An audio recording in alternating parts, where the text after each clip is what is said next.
सोचिए जरा, एक 16 साल का लड़का और उसका एक सवाल, और उसी ने मतलब फिजिक्स की पूरी दुनिया ही बदल दी। आज हम आइंस्टाइन की जो थ्योरी ऑफ रिलेटिविटी है ना, उसकी तहत तक जाएंगे, देखेंगे कि ये सब आखिर शुरू कैसे हुआ।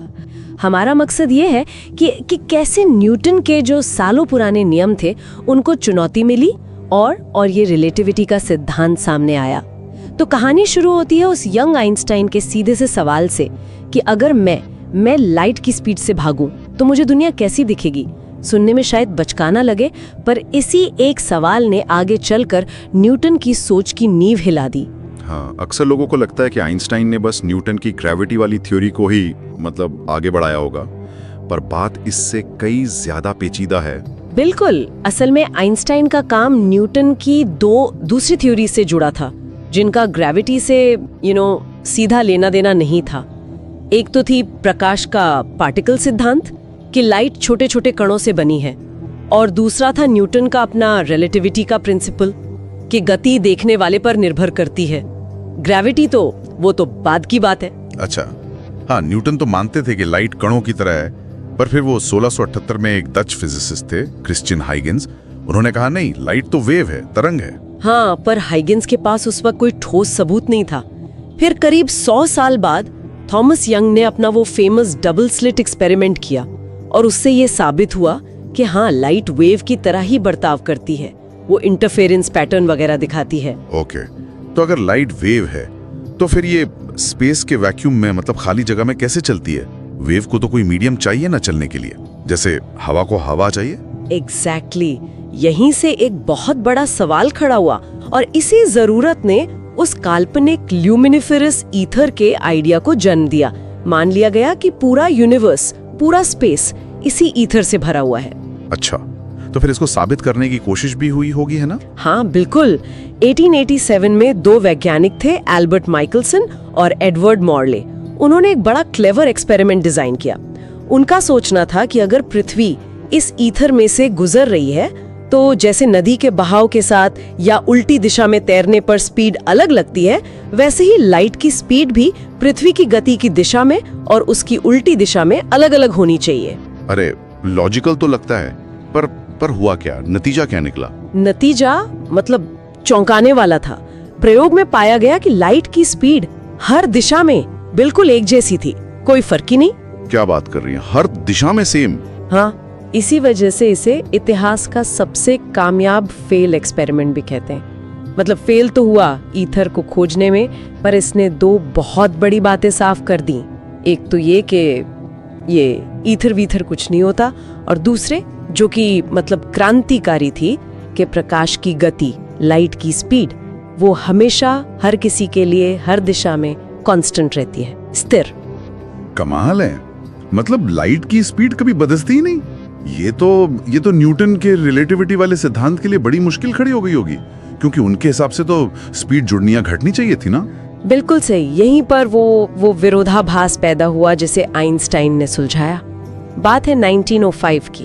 उन्होंने एक थॉट एक्सपेरिमेंट किया, मतलब मन में एक प्रयोग सोचा। कल्पना कीजिए कि एक बहुत तेज रफ्तार ट्रेन है और उसके बिल्कुल अगले और पिछले सिरे पर ठीक एक ही टाइम पर लाइट जलती है। हाँ ठीक है, तो अब देखिए, जो आदमी प्लेटफॉर्म पर खड़ा है उसे तो दोनों लाइटें एक साथ जलती हुई दिखेंगे, सिंपल। लेकिन जो आदमी ट्रेन के ठीक बीच में बैठा है और ट्रेन आगे जा रही है, उसके लिए आगे वाली लाइट पहले जलती हुई दिखेगी, पीछे वाली बाद में। ऐसा क्यों? क्योंकि ट्रेन आगे जा रही है, तो आगे वाली लाइट से उस आदमी तक पहुंचने के लिए प्रकाश को कम दूरी तय करनी पड़ेगी और पीछे वाली से ज्यादा। लेकिन अभी तो हमने कहा कि लाइट की स्पीड कांस्टेंट है, वो बदलती नहीं। तो फिर अरे, इसका मतलब टाइम अलग तरह से बीता दोनों के लिए। बिंगो, यही आइंस्टाइन की जीनियस थी। अगर लाइट की स्पीड कांस्टेंट है और दूरी अलग अलग तय हो रही है अलग अलग देखने वालों के लिए, तो बदलने वाली चीज सिर्फ एक ही हो सकती है, समय। टाइम एब्सोल्यूट नहीं है, वो रिलेटिव है। वो इस पर निर्भर करता है कि आप कहाँ से देख रहे हैं और किस गति से चल रहे हैं, आपका फ्रेम ऑफ रेफरेंस क्या है।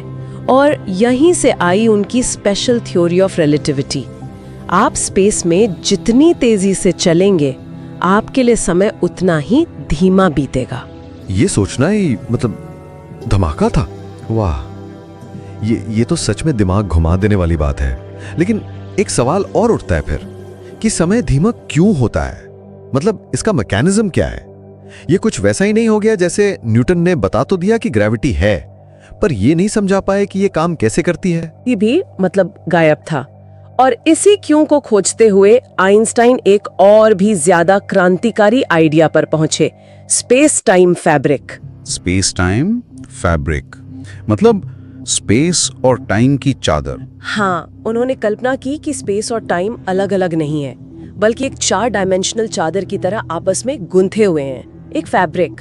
अच्छा, तो फिर ग्रेविटी और वो टाइम का धीमा होना वो कैसे जुड़ा इससे? ऐसे समझिए कि जैसे आप एक चादर पर कोई भारी गेंद रख दें, तो चादर उस जगह से मुड़ जाती है, उसमें एक कर्व या गड्ढा आ जाता है ना? हाँ बिल्कुल। आइंस्टाइन ने कहा कि द्रव्यमान यानी मास वो स्पेस टाइम के चादर के साथ ठीक यही करता है।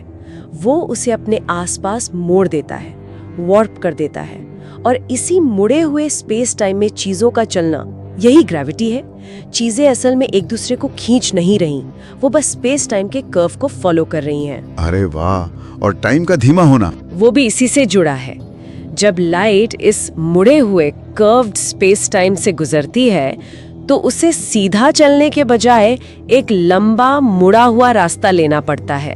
अब क्योंकि लाइट की स्पीड तो कांस्टेंट ही रहनी है, तो उस लंबे रास्ते को तय करने में उसे ज्यादा समय लगता है और हमें ऐसा लगता है कि समय धीमा हो गया। गजब, मतलब एक ही आइडिया से ग्रेविटी क्यों है और टाइम धीमा क्यों होता है, दोनों की व्याख्या हो गई। हाँ, यही थी उनकी जनरल थ्योरी ऑफ रिलेटिविटी यानी GTR, जो उन्होंने 1915 में पब्लिश की। और कमाल ये कि इसने आते ही एक बहुत पुरानी पहेली सुलझा दी। वो बुध ग्रह मर्क्यूरी, उसके ऑर्बिट में एक छोटी सी गड़बड़ी थी जिसे न्यूटन की थ्योरी पिछले 200 साल से नहीं समझा पा रही थी। GTR ने उसे एकदम सटीक तरीके से एक्सप्लेन कर दिया। हाँ, और फिर वो 1919 वाला एक्सपेरिमेंट भी तो था। आर्थर एडिंगटन ने सूर्य ग्रहण के टाइम पर तारों की रोशनी को सूरज की ग्रेविटी से मुड़ते हुए देखा था, बिल्कुल जैसा GTR ने कहा था। बिल्कुल, और ये समझना जरूरी है कि GTR ने न्यूटन को मतलब गलत साबित नहीं किया, उसने न्यूटन के सिद्धांतों का दायरा बढ़ाया, उन्हें और ज्यादा जनरल बनाया। न्यूटन के नियम आज भी काम करते हैं। कम स्पीड और कम ग्रेविटी वाली जगहों पर वो एकदम सही हैं, लेकिन जहाँ स्पीड बहुत ज्यादा हो या ग्रेविटी बहुत स्ट्रॉन्ग, वहाँ फिर आइंस्टाइन की थ्योरी लगती है। तो आइंस्टाइन का पूरा अप्रोच यही था कि जो बुनियादी सवाल है उन्हें पूछो, जो मौजूदा सिद्धांत हैं उनकी कमियों को पहचानो और फिर लॉजिक और मैथ से उन कमियों को भरो, है ना? हाँ बिल्कुल। लेकिन मजे की बात यह है कि अब आइंस्टाइन की थ्योरीज की भी अपनी कुछ सीमाएं हैं।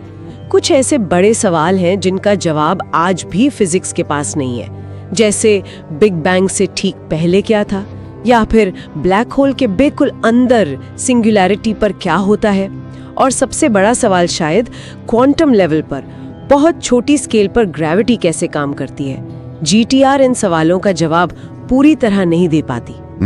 तो क्या ये सोचने वाली बात नहीं कि जैसे आइंस्टाइन ने न्यूटन के काम में जो सवाल थे, जो कमियां थी, उनसे शुरुआत करके एक नई क्रांति ला दी, वैसे ही क्या आज के ये जो अनसुलझे सवाल हैं, आइंस्टाइन के सिद्धांतों की जो सीमाएं हैं, उनको समझना ही फिजिक्स में अगली बड़ी खोज का रास्ता खोलेगा?